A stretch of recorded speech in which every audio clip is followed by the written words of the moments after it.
নমস্কার বন্ধুরা, SSC এমটিএসের notification কিন্তু বেরিয়ে গেছে।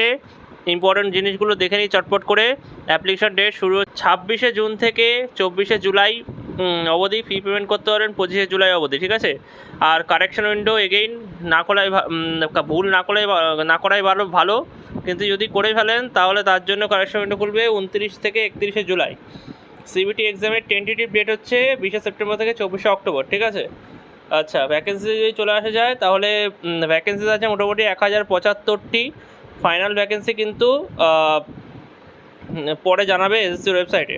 এলিজিবিলিটি ক্রাইটেরিয়া হচ্ছে এজ লিমিট হতে হবে 18 থেকে 25, এবং হাবলদারের জন্য হতে হবে 18 থেকে 27, ঠিক আছে।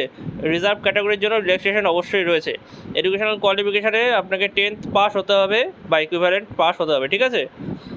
আর সেটা কাট অফ দিয়ে অর্থাৎ জবের মধ্যে পাস হতে হবে, সেটা হচ্ছে 1/8/2025, অর্থাৎ 1 আগস্টের আগে পাস আউট হতে হবে, ঠিক আছে।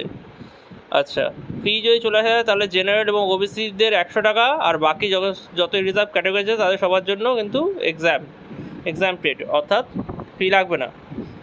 আর ফি পেমেন্টের মোড হচ্ছে অনলাইন।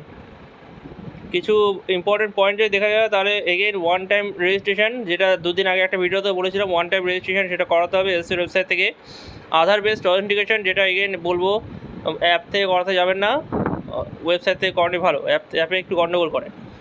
স্ক্রাইব অ্যাসিস্ট্যান্টস এবং compensatory time for PWD candidates rules অনুযায়ী অ্যাভেলেবেল থাকবে, ঠিক আছে। ধন্যবাদ।